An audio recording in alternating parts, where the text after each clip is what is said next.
What you do is fascinating to me because it's one of the more interesting kinds of hunting where you go really deep in with animals. You know, you bring in mules or horses, Yeah. and you go very, very deep in to find these animals. And I think most people on the outside that think about hunting, they don't really understand how grueling it is, how unbelievably difficult it is to get, 15, 20 miles in. Yeah. And then if you do shoot an animal, to get that animal out is an unbelievable struggle. Yeah. And if you're talking about public land, it's really one of the best ways to find elk or to find really good elk. Right. Yeah. No, I mean, you have to, in a lot of these areas, people think about Colorado, Joe, and they think, so I hunted what technically would have been they say the White River elk herd is the largest elk herd in the world, right? So you have that perception that, oh, okay, well, you go there, you go into the flat tops or you go into the surrounding forest, Forest Service property, and you just put your backpack on, get off the road, and there's going to be elk everywhere. Well, I mean, it's a ton of habitat. And the thing about a lot of that country is all the habitat's good. You can go other places and they've got elk, but the only 10% of the actual habitat is going to hold elk, right? Well, the flat tops or, these big chunks of space in Colorado, I mean, it's all good elk habitat. Until you get massive amount of snow that limits the feed for elk. I mean, elk could be everywhere. So what I'm getting to is they get crazy dispersed. And the only way to get into a lot of these areas is either backpacking, on your foot hiking, on your feet hiking, or you've got to pack in with horses and mules. Do you guys go in and set up a wall tent? Yeah. And then are you there for weeks or months at a time? Like how do you do it? Yeah. So if we're talking, if we're talking elk, the elk as a species, almost all of that was out of wall tent camps, and we packed those in. Now I did a fair amount of sheep and goat guiding too. Most of that we did out of backpacks, just because a lot of the habitat that mountain goats and sheep live in, it's not really conducive to packing with horses, just because you end up getting above timberline, and there's just some logistical reasons. A lot of times it's just better to backpack on them. But on elk, it's almost always you're packing in your camp with horses and mules, and then you're coming back in. Sometimes you'll hunt off foot. If the camp's in a situation where you can cover ground on foot and hunt, then you'll do it that way. But a lot of times you'll actually bring horses back in and hunt horseback too, and that's like a whole. People don't. I mean, taking care of horses. If you got 15 horses and mules in camp, 12 miles back in the wilderness, it's, it feels like going back in time, man. Yeah. I mean, that's why, I mean, honestly, Joe, by the time I sold my main business 18 months ago.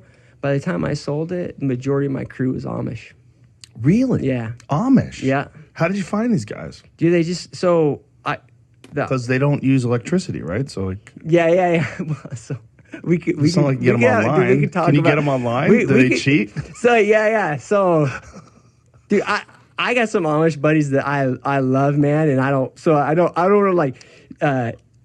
like Mark, if you're listening, man, and you probably shouldn't be listening because you're Amish, but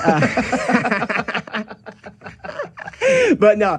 So the answer to your question, man, is it just depends on what church they're from and the rules that they have established. And what they're doing. So if it's for business, a lot of them can use email. They can use your cell phone. Yeah. Oh, what a hack. Yeah. That's ridiculous. Then you're not Amish. That's the whole thing. You can't use fucking email. Well, here's the deal. So I'm not an expert at them, but I became very good friends with some of them. Because I had some of them work for me for 4 or 5 years, and man, there's some things about them that are absolutely amazing. You know what I mean? Hardworking people. Hardworking is an understatement, man. And the other thing that's wild about them is I had a lot of very young Amish guys come work for me, and we could get into the details of that. technically they hadn't like committed to the Amish church, so they weren't technically Amish yet. Oh, was it the Rumspringer thing? Yeah, they would be kind of in that process. For people who don't know, they have like a time period of an indefinite time period where they're allowed to just run around and party and do drugs and sleep around, and then they have to come back to the church if they want to. Right. And when they came out to my place, they didn't do any of that stuff other than work. But wink.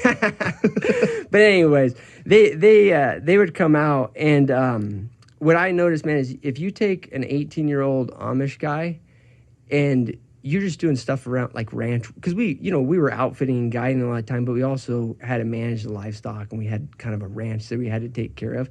Those guys at 18, they know a ton because they've already been working for 7 years. You know what I mean? They know how to frame a door.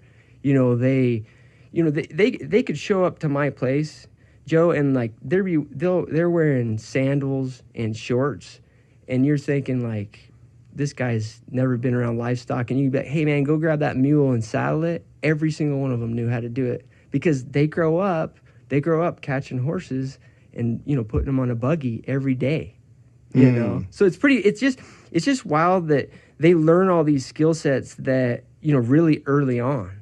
So in some ways, like I don't, from an education standpoint, none of them had a hard time communicating with me, or we always could get through all that. Maybe they didn't have as good as spelling, or they didn't have as good at like algebra skills or something because they missed out on some of that education, maybe. But I can tell you from a work ethic and like a hands-on skill set, they're amazing, man. Yeah, that's an education too. It's interesting because we only want to think about education in terms of like things you can use in the corporate world or that you can use in the business world. But the reality of education is you're learning things, and they learn so many things, I'm sure, that the average person who works in an office is never going to understand. Right. Take an average guy who works over at Google and say, hey, man, go put a saddle on that mule. Yeah. And they're like, what the fuck are you talking about, right?